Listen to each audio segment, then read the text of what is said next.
Comment. So we'll move to the action items. The first thing is the minutes from our last meeting. Are there any changes, corrections, additions to the minutes? I'll move that the May 16th meeting minutes be approved. Second. All in favor? Aye. Okay, passes unanimously. Thank you. Benefits broker services contract. Okay. Yes, I'll be handling it Well, today. so you're both Julie and Al today. And Brad. I'll You're try a to busy be lady Debbie in today, there Debbie. somewhere Okay, too. go ahead. Unfortunately, neither one could be here this morning, but this is, we have a broker that we have used over the number of years that helps us with our health insurance program, and the contract is expiring at the end of July. And this was a procurement that we went out as a joint effort with Hart, and we've got 4 respondents back, and there were 3 people from each of the review teams that came together, 3 from Hart, 3 from PSTA, and the groups reviewed everything, scored everything, and the Gehring group came out as number 1. And their amount is $120,000 as a fixed price per year. That remains the same as it has been the last couple of years, so they did not increase the price. What was included a little differently this time is the ability to use the broker for other things, maybe out of scope or something a little bit different, should we need them. Similar to what we do with our audit services, where I say, hey, I need you to take a look at this or do that. We at least have that ability now to do it. So our recommendation for the action item is to approve Gehring Group for just 1 year with 2 one-year options for an amount not to exceed $442,425. And are there any questions regarding the action item? Any questions? Yes.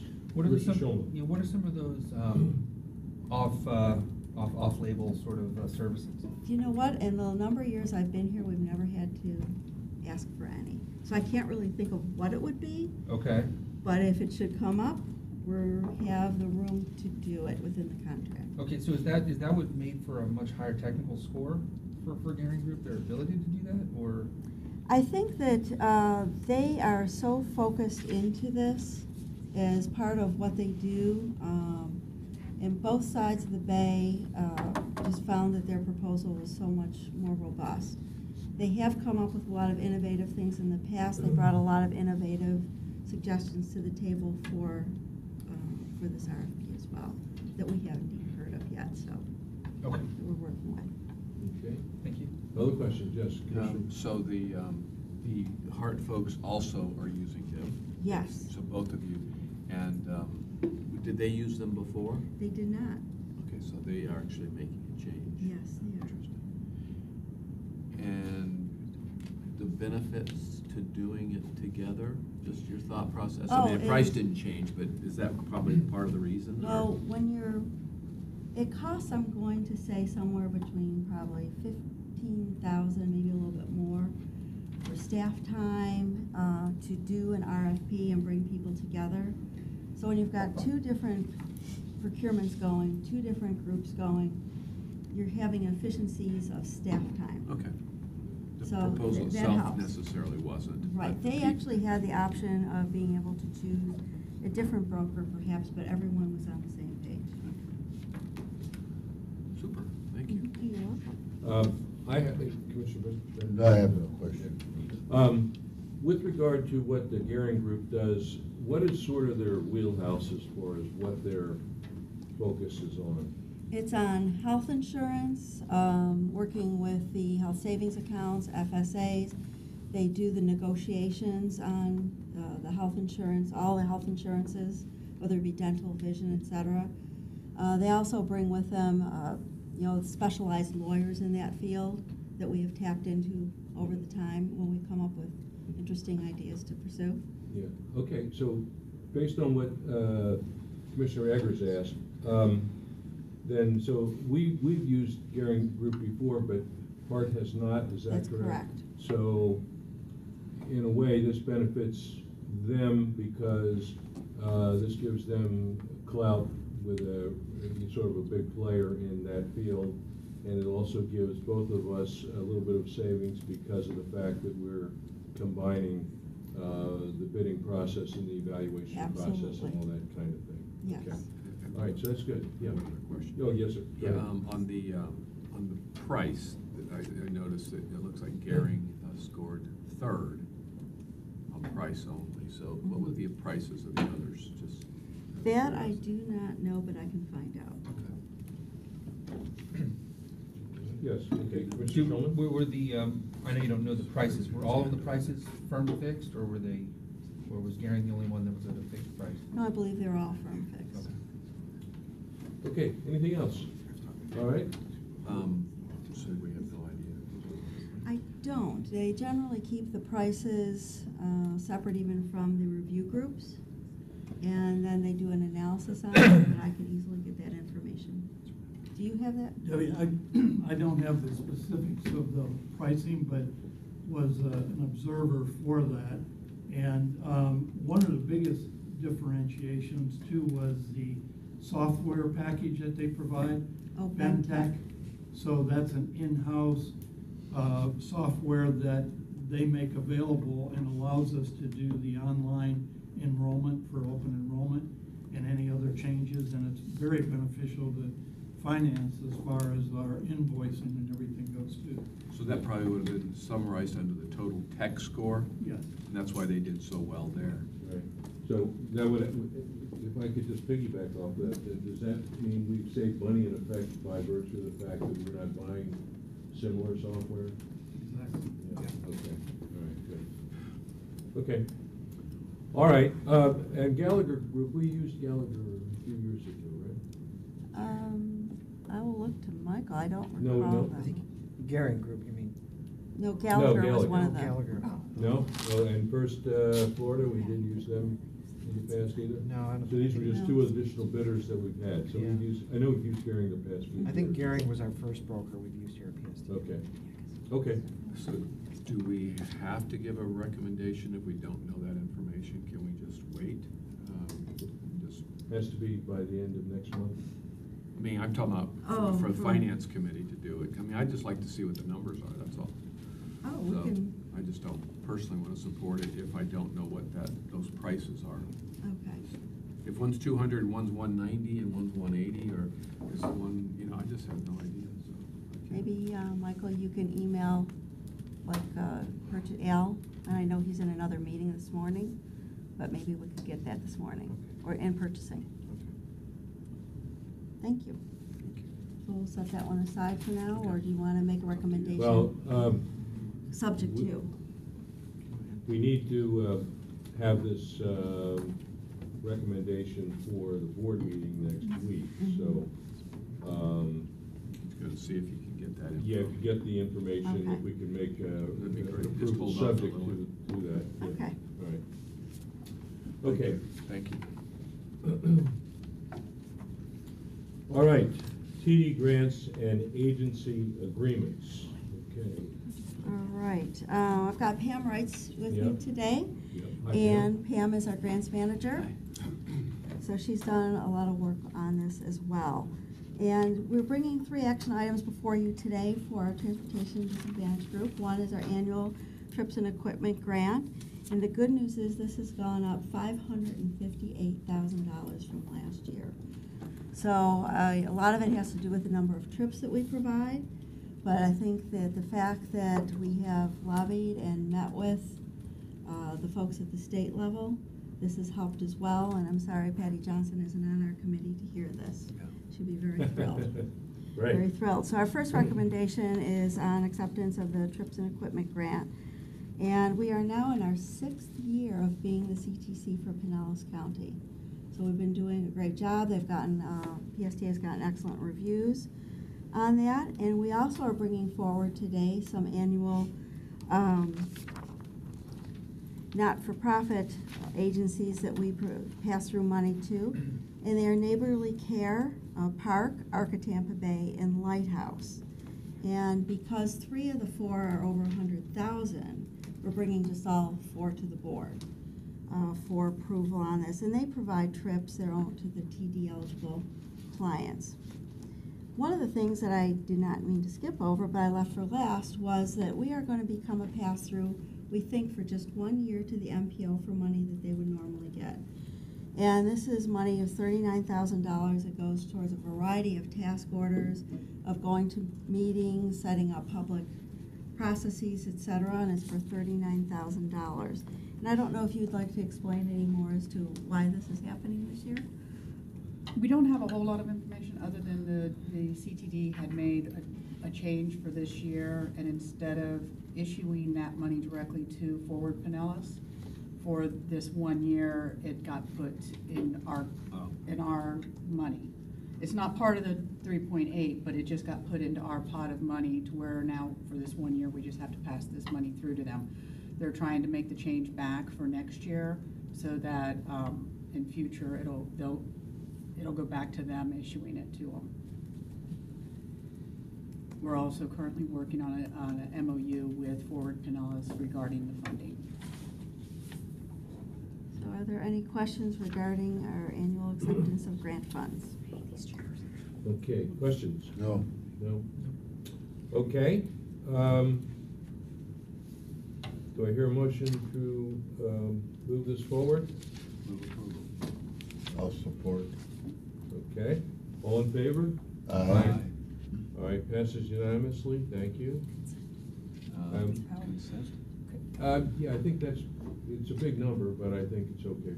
Oh, yeah, it's an annual one. Yeah. Yeah. And maybe I can have Brad just point out during his report, or you can bring up Yeah. that this has been an increase. Right, okay, very good. All right, next in line, we have Grand Central Station Police Resource. We have an extension contract on that. James? How you doing? Yes, sir. Good morning. How are Good you? to see you, sir. You as well.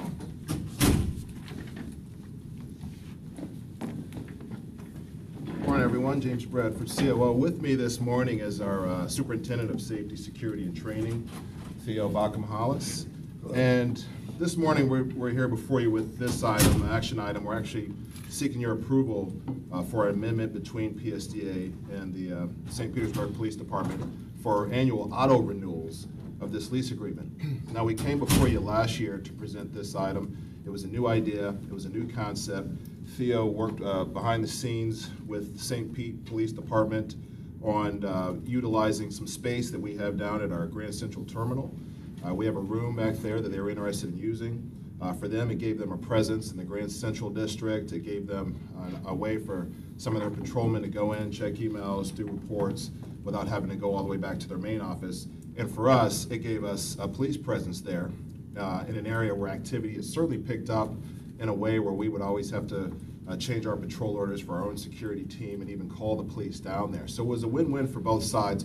There is no money or no expenses involved with this at all. So it's just kind of an exchange of services. Last year, it was a one-year pilot to see if this was something that would work for both parties, and it has worked well, and then Theo can talk a little bit more on that. So this essentially just says, okay, it will just automatically renew every year unless either side decides to terminate for any reason. And with that, I'll take any questions. Yeah, questions? No, it seems like a good idea. Okay. Anybody else? Just one Yes, question. Commissioner Schulman? So, and I think it was a great thing to establish it. Have there been any, and anything we've learned in the past year that we would change in how it operates or functions? It operates well. The complaints have gone down to almost nil. One of the good things is it's 24/7, so we've had activity even when we are shut down. Police are still there, and we've had some cleanup, let's call it, drug activity and stuff that we had an issue with once Williams Park closed. It's gone down to nothing. And it's an actual community feeling as well, whereas our employees feel better, they feel safer, the public feels better, and they have a direct relation with our security guard as well, who we now have 5-10 minute service instead of waiting a half hour when something was needed. So, I mean, it's come down to where safety was there maybe 2-3 times a week. We don't even need to be there now. Problems are taken care of over the phone. And to answer the other question, we haven't really had to change protocol. We have a good relationship with them, or, unfortunately, sometimes we have to call them each week. So unless it's entry access after hours on their issue or an issue with the building itself, I think we're just kind of maintaining status quo for now. Maintenance, they have access to the building, and we've had no issues with it. We have our cameras too, that we Yeah. review things, and we've had no issues. And I imagine the ridership is appreciative Yes. of their presence. and- Yes, yes. Any other questions? I have a question with regard to this. I've been down there, and I know that that's a good thing to have, but just having a police car or two there and knowing that the police officers are in the building and so on is helpful. Is there any issue with regard to maybe the place is too big, too small? Manpower wise, do they need? No, for what they're space, using it, less it's space? actually, for what they're using it, it's very adequate. Yeah. And there's the times here and there where they've asked to go into the driver's area, the other room on the sideway, and so if they need a bigger place, they'll go there. Uh-huh. But it's rare. It's not they're not there permanently. They're in and out, so it's Right. more of a deterrence. Right. No, there's no issues, and the employees and them I've had no issues. Our employees are actually very grateful Great. that they're there. Yeah. I agree. Yeah, it is, and to your point, it is a little 60 square foot room back there. I have to imagine eventually, if they see even more of a value of it, then Mhm. probably we'd have discussions on, as Theo In the mentioned, future. they've already asked to access other parts of the building for their Mhm. needs, so I can't imagine that won't come up eventually. Okay. Well, that's what I'm saying, because, we have a certain amount of space that we need, and so, Right. down the road, I don't know what the rules would be on a extension or addition or something like that, and Right. Given the parameters of the building itself, so. that's So what- we'd be open to talk with them if the need arose, Yeah, okay. but for now, Good. it's serving its purpose. All right, well, good. I think it's a great thing to have physical presence of the police department there, even though we don't have that many problems. It's always good to have that presence there.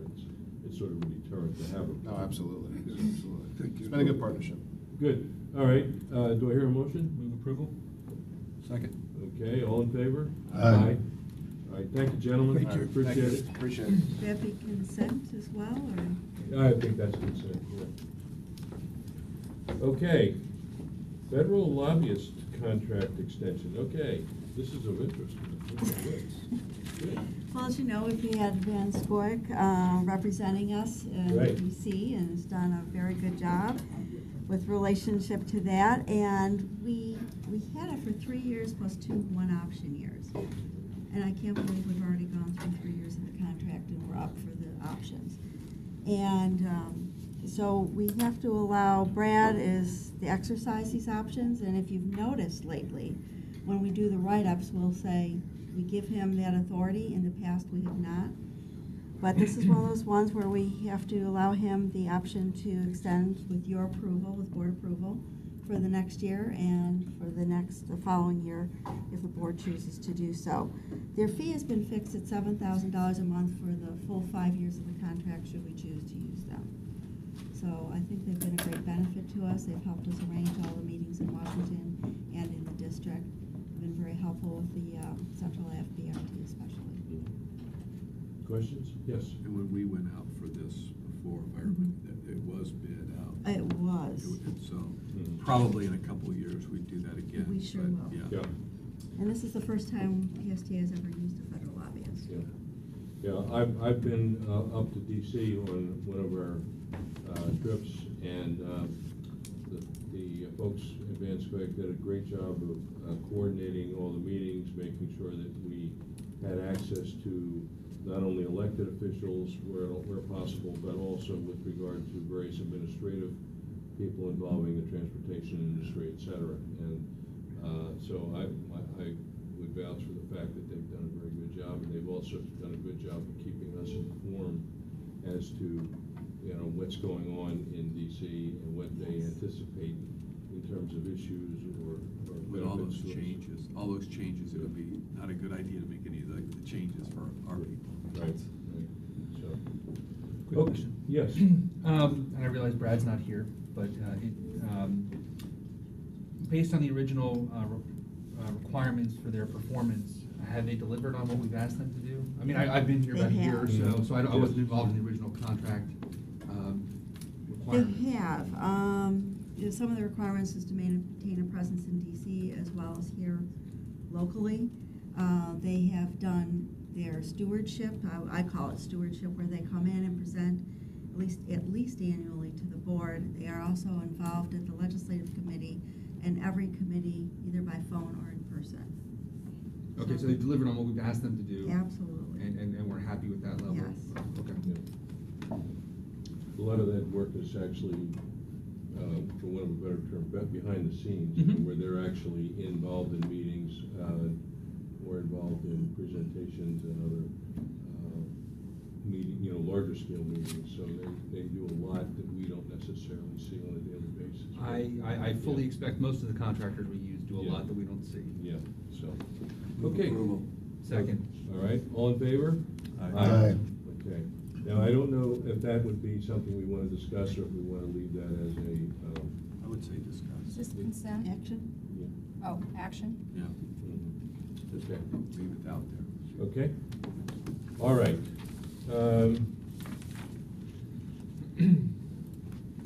Flamingo update. I had asked if we could have this put on the agenda, because I think it's been quite a while since the board has heard about Flamingo. Mm-hmm. And it's something we live and breathe, not only every day, but every week. We have weekly meetings with the regional working group. A lot of our staff time is spent on it. So we think everybody should just know about it because we're doing it. But I know we have a lot of new board members, and also just as a refresher. So I asked Michael and Spresser to be able to do a little presentation this morning. Good morning. Morning. My name is Michael Hanson, the Director of Finance here. Good morning, and my name is Presley Zanku. I'm the Manager of Revenue and Capital Project Accounting. Today we're bringing you an information item to update you on the Regional Working Group Fare Collection Project, also known as Flamingo Fares. This project will advance PST's fare system and take advantage of new technologies such as smart cards, as well as a mobile payment application for both Android and iOS operating systems. Does this work, Rich? Is it on the side? All right, agencies. As a reminder, included in our regional working group are 5 transit authorities, including PSTA, HART, Sarasota County Area Transit, Pasco County Public Transit, and Hernando County Transit. Close to 500 vehicles across all of the 5 participating agencies will be utilizing this new e-fare payment system. So this project is an account-based smart card and mobile application system. The readers on the buses, which we call validators or Prox mobile devices, will read both smart cards, such as this one in my pocket, I'll pass around later, as well as the mobile app that our scanner at the bottom of the validator will read. Yeah, get it for you, and I'll pass it Here. around. Yeah, I was going to pass around the app too.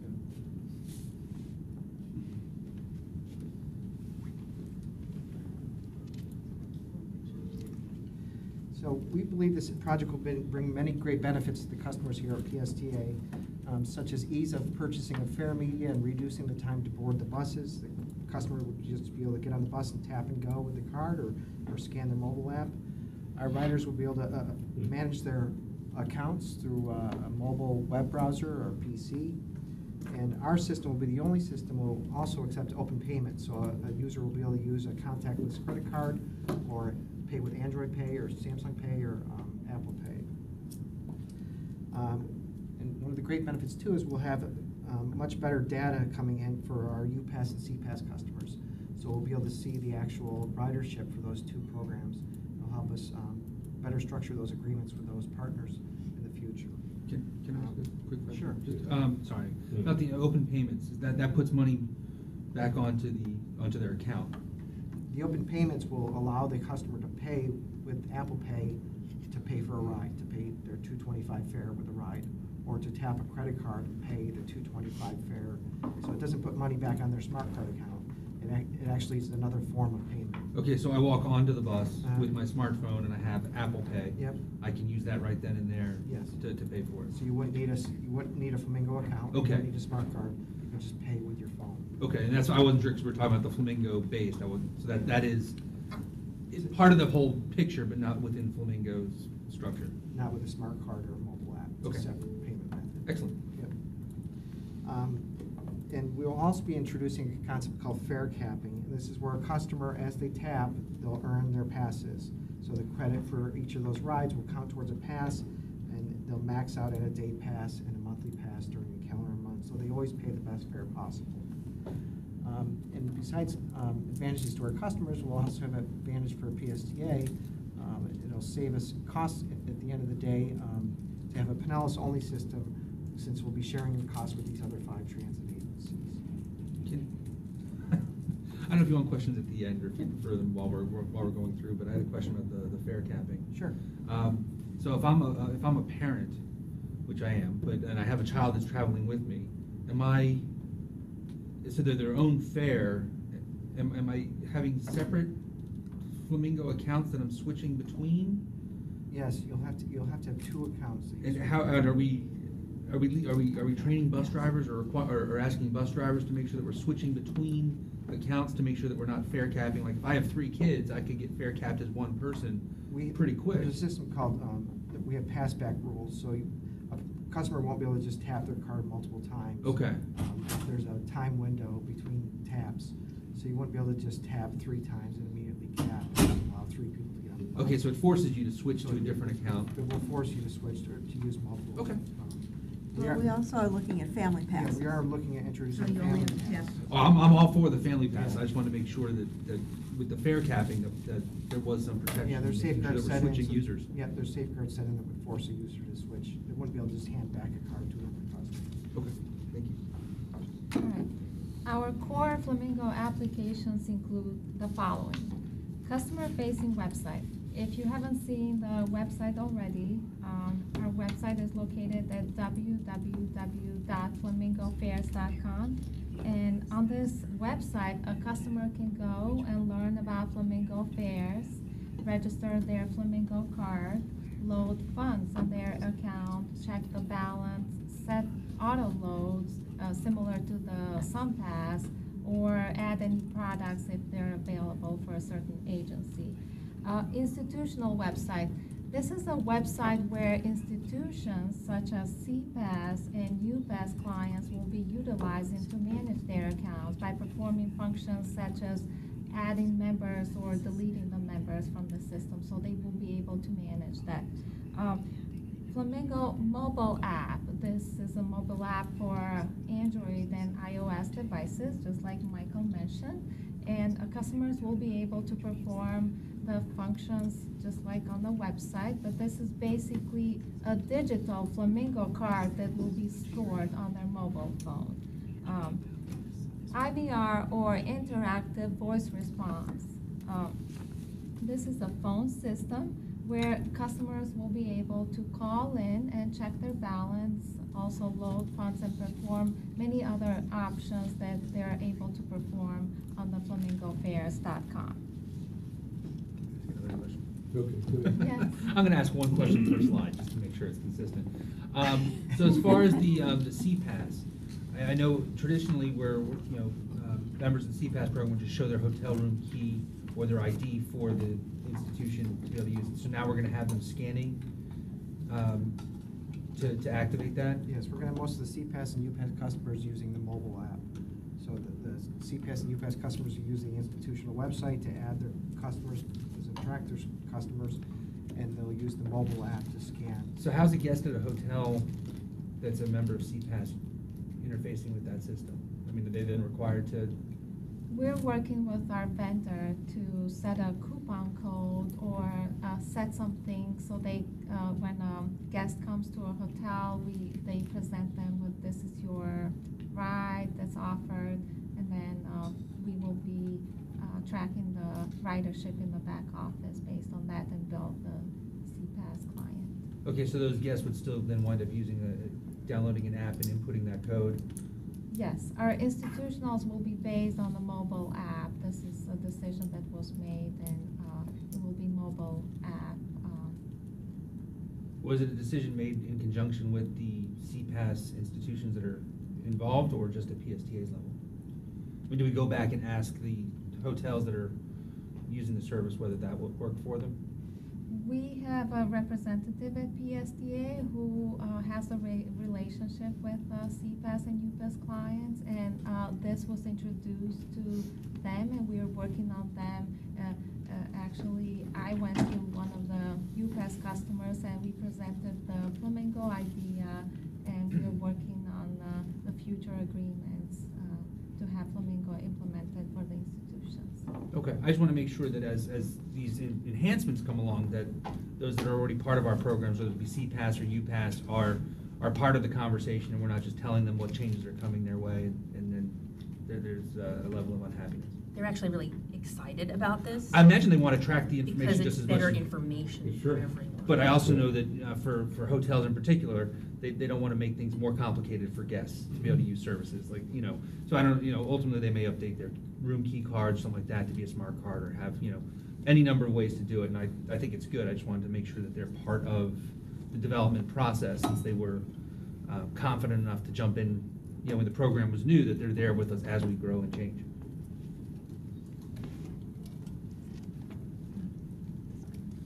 So over the last few years, we've met several great milestones here at PSTA and HART and the other transit authorities to meet some of these milestones you see here on this slide. And lastly, our next steps, we will be completing our vehicle installations and completing our setup of our IVR soon. We will be selecting our retail network provider, where customers will be able to go and purchase their smart cards and add value to those smart cards at those retail networks. And we'll be bringing that item to the board for your approval in July. Later in the year, we'll complete our deployment testing and begin revenue testing, where we'll start accepting actual payment methods for rides, which will lead us up to final system acceptance, which is currently scheduled for April 2019. Pretty exciting. Yeah. New technology. Any other questions? Commissioner Schulman's our resident questioner. He missed the last one. Yeah, right. I didn't miss it. Okay, Forego the let last me ask a couple of questions. Does anybody else have any questions? Okay, go ahead. No, go ahead. Okay. Two big things that I have a question about. One is almost nobody pays $2.25 a ride. So how do we incorporate other kinds of discount passes and so on into this if the app is basically treating that like a $2.25 ride? Well, with our fare capping, so that's why we're introducing fare capping. After a rider taps twice, so the first 2 times they tap on the bus, they'll pay $2.25 on their smart card. They'll be deducted from the stored value. The third time they tap, say on the same day, it'll only deduct 50 cents. And at that point, they'll cap out at $5. The rest of the day, they'll ride for free. Each time they tap their smart card, they won't pay any additional funds. Okay. How about somebody has a monthly pass? After they do that for 14 times, they'll hit their $70 monthly limit in a calendar month, and they'll cap out on their monthly pass. Okay. So we'll have fare capping for day passes and monthly passes. Okay. Second thing is, I was just in Denmark, and they have a system where you tap when you enter the bus and at the back door when you leave the bus, so that they know what the route is. They know where that particular individual got on and got off. Metro in DC does a similar thing with a card. But the point is, are we considering going to some kind of a zone type arrangement where we can keep an eye on where people are going and what the ridership length is, what the ridership time is, what the ridership on and off?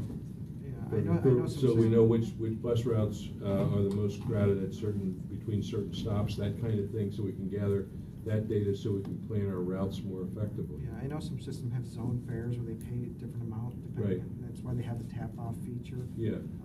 We don't currently have that feature at this point in time. Right, I think in the zone two things. We're gonna be putting automatic passenger counters in, which will tell us the coming and going Right. on that, so I think that will help. This will give us the data of who's using it as well. Mm-hmm. On the zones, it gets very confusing when let's say I'm standing at a bus stop and somebody comes up to me and says, well, how much is it for me to go to Tarpon Springs? I'm like, I don't know, but today I can say it's $225. Mm-hmm. You know, if you want a single ride, or if you want a day pass, it's this. Mm. And with the whole fare capping, all those products kind of go away. And I can say, well, if you're gonna do it more than 2 times, you're just gonna cap out at $5 for the entire day. You can go everywhere. Mm-hmm. So it becomes easier to market and show people what it is. Mhm. But the data that we're gonna gather between the APCs and this, not only is gonna help our planning and scheduling department, but because of the improved data, I would not be surprised if down the road that our formula funds increase because we'll be capturing all the rides. Mm-hmm. You know, right now, we're relying on bus drivers to hit keys, which I think they do a great job at. But I'm sure when you get a crowd of, we were talking yesterday, of 25 people at a bus stop Mhm. coming on, there may be things missed. So I think this will be excellent. Mhm. Okay, good. All right, and the other question that I have is, okay, what's our best guess on when this thing is gonna get operational, where we have the ability to really start collecting, quality data? Well, we believe that the soft launch will be sometime around the November to January timeframe. We will launch it to all our customers. And this is when we will be accepting real payments and accepting real money in our bank. So we consider that soft launch. Okay, thank you, yes. Richard Shulman. The track members were brought into this process, at least signing up for the Flamingo card. What did we learn from their beta test?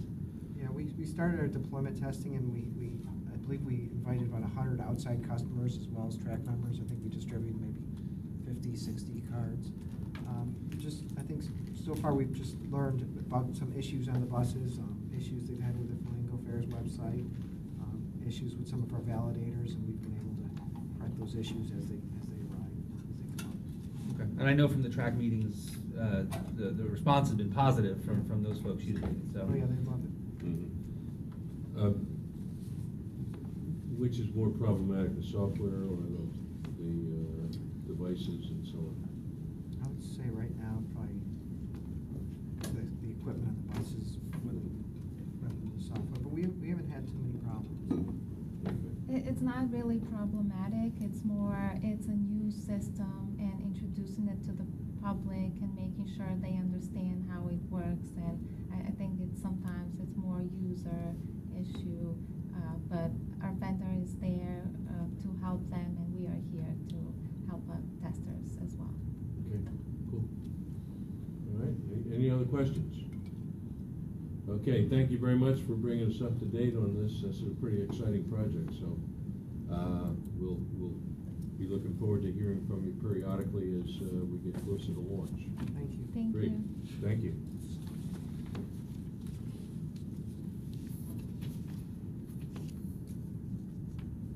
Okay, financial reports, Debbie. All right, and after I do the financial reports, Pam was kind enough to run down to procurement and get the data for the other piece of it for the broker. Okay. Benefits broker. But on the financial performance report, for the month of April, we had a deficit of 1.3 million as compared to $1,335,000 negative variance. Our revenues were under budget by 200,000, and it was driven by just timing on the property tax revenue that was under budget by 205,000. So I'm not worried about that. That's just a timing issue. On the expense side, we were $134,000 over budget. We're under budget on most expense line items, but one thing that you'll be hearing me talk about as it relates to budget is DART. DART has been up consistently over the course of the year, almost $68,000 over budget in this month. And that is the primary thing. We also, the TD late shift program was over budget, which is not a bad thing. It's a good thing that we're having, very successful program. Jolly Trolley, we have talked about, it's the way we actually budgeted for it.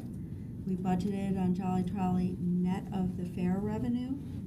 Next year is going to be the pure expenses sitting in here, so it makes it very easy to understand.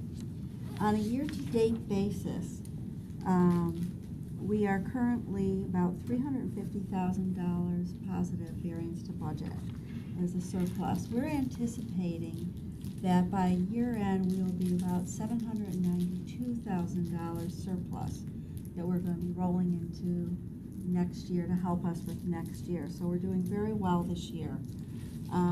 Again, under budget on most categories. We were under budget on fringe benefits significantly, $529,000. We've had a lot of vacancies in the operator area, as well as throughout the authority, and we're addressing that. So we've done extremely well. Again, DART year-to-date up $488,000. So are there any questions on the financial report? For anybody who's staying or wants to stay, I'm going to do a budget presentation at the planning committee, and for anyone who just wants to hear about it on a one-on-one basis, I can certainly set up a meeting with you to hear about it either before the board meeting or any time afterwards, because over the course of the summer we'll be working on the budget just to try to tweak it up. Questions? Commissioner Schulman? Just a quick question on the timing of revenue from state grants. Is just the state all over the place as far as when? The last couple years, we get the sort of approval on the grants, but then they don't give us the grant award until sometimes October, November. Okay. So we're behind the 8 ball. We do end up using it all up during the course of the year. It's just a matter of we get started late on that. Okay, so it is just, Timing. we don't exactly know when the state's going to send the funds that they've already granted. Right. Okay. And we do accrue for it when we know we put in the reimbursements. It's all reimbursement based. Anybody else? I have a question on the ongoing problem with DART expenses. I'm assuming that there are similar things with HART, and I'm assuming there are similar things around the country that we know about. But some of the money comes from state, some from federal, and that. And how are we addressing, sort of anticipating continued rise in that particular service so that doesn't drain resources down the line? Right, it's actually, we don't get any grants specifically for DART. We do on the TD side of DART. Right. But right now, our older population is growing. We've also switched vendors where we have a single vendor with CareRide who's done a great job. Mm-hmm. So I think we've seen a lot of people coming back into the system because we are providing a quality service. Mm-hmm. We're taking a look at some things that we can do to help this, such as travel training, which is very one-on-one, very specific to each individual, to work with what they can do to maybe get them on our big bus. Because for the DART rides right now, it's basically personal service, pick you up at the door, one passenger going on the trip, where if we can get them to use the bus and help to travel train them to do that, that will cut our costs significantly. A lot of places around the country, if they can use the I call it the big bus, it's for free. Mm-hmm. The other thing is we want to make sure that we're very adhering to our application process and making sure that someone's labeled, whether they're, wheelchair or, other accessibilities. So I think there are things that we can do with this, but it's also a little bit limiting because it's a federal requirement to provide service. Mm-hmm. Right. Okay. Yes, sir. Not so much a question, but interesting to see that passenger fares versus last year, year-to-date, are up. I know that's always been something I hear is, who's paying for some of these things. So seeing passenger fares actually increase from this time last year, and even this month is a good sign. It is a very good sign. Okay. All right, well, thank you. And now, are you also going I want to to go, give us if the we may, information that Brad was we going may, to- Chair, I'd like to go back to our consulting and broker services. Go ahead. Excellent question by Commissioner Eggers. So I've got the super secret sheet in front of me. Go ahead. And Benalytics was 162,000. First Florida was 145,500. Gallagher was 105. And without Bentech to make them comparable, Garing was 90. Add Bentech to it's 120.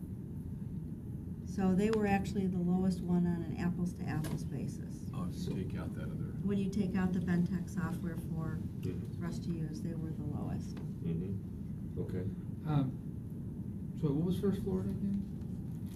First floor was 145,500. Does that include the time and materials as well? Yeah, that's all in. Okay, But so it does, all of the others ones do not have Bentech, correct? Right. Right, but so that's 145.5 and Garing was 147 with their time and materials. With the time and materials, Okay, but 90 without Bentech. so I'm just looking at the scoring. So why is if Garing is less? Why? And again, I'm looking at. Oh no, it's about $2,000 difference. I don't know why there's almost a 20%, 15% difference in score. And that may be because of the Bentech piece in there. I'm not sure. I would just So imagine it it's would have a made formula Garing's driven. score higher. And I'm not saying we should be. I'm just trying to understand like where are these scores coming from. Yeah, it's all formula driven in here, and I would have to get into the formulas. Okay. But it is all purely formula driven within here. Okay. I still agree with where it's going. I just Mhm. hearing the numbers didn't jive with what I expected them to be based on seeing the score. Okay. Commissioner Ayers, you satisfied with Yeah. this? Yes. Okay. Can we move forward then with a motion for this? Move approval. Well, support. Okay. Thank you. All in favor? Aye. Any opposed? Okay, you're all right? You're good. Good, thank you. Should this be All consent right, so we'll or go ahead and action? put this, it's a big number, but we can go in consent. If somebody wants to pull it out, they can. Okay. It's an extension of the existing contract. Yeah. Or no, No, it's a new contract. That was the New other one. Sorry, I contract, apologize. Correcting myself right at the We'll put this on consent. Okay. That's okay. All right, very good. So the last item, I think, on our agenda then is going to be ridership performance. And are you Brad also on this, Debbie? You know, I'm confused as to who I am today. But I'll be Brad on this. Okay. We've seen a passenger decrease of 4.9%. Some of the contributing factors in this is apparently we had 3 times the amount of rain this past, for the reporting period than we did in the previous year. We again are seeing the DART trips are up about 13% year to year, and we're anticipating about a 12% increase next year as well. So we've got factors at the bottom contributing to this, but as you aptly pointed out, Mr. Schulman, we have increased revenues. Our revenues are not falling like they were, so that is excellent news. Mhm. I think Okay. some of that's our UPass, CPass, and the efforts that are being done in the marketing department. Okay. All right, and we're actually looking better compared to national. Yes. Okay. All right, good. So good news today. Yes. Okay, well, I appreciate your getting this together, and thank you folks for a good presentation on Flamingo. This is really gonna sort of put us out in front as far as being involved with higher tech and also doing it on an anticipatory basis and sort of a catch-up basis, so that's great. Appreciate it. Keep up the good work and let us know what's going on as things move along. Okay. Anything else? Good. All right, with that, I'll adjourn our meeting. Thank you. Okay, thank you. Nice job. Thank you, Mr. Chairman. Well, Didn't get there in time. Good. Listen to it. that was my goal. Appreciate your questions. Thank you very much. You're the analytical guy. Sometimes. Okay. Sometimes Always. it's things at face value. All right. Good to see Thanks you for guys. coming. Can't recall when that last happened. We're gonna have to have a special slide just for you. You know that, Well, right? the great thing is that the questions had answers. They were already thought out. That's, I Oh, mean, they're living it every day. And honestly, I also ask questions I know the answer to, so everyone can hear what I've already, Oh. what I've tried. I mean, so what I heard it at a different meeting, or Yeah. I wanted to be announced. I'd have to double check, but I believe Okay. That's yes. just something I I'd have have to, to let me open up his know, calendar. other people to know. And I think it was Very 8 good. o'clock. I'm glad you should, but I didn't write it down. Okay, Yes. give me a second, I'll. Are all your plans analytical? No. No, So actually, you- most of them you are really- not. You really delve into the nitty-gritty of it. Yeah, and I tend not to do well with other analytics. I'm almost tempted to just pull up whatever's in Inclusion the house. charts. I did, I pulled up what was. An analytical person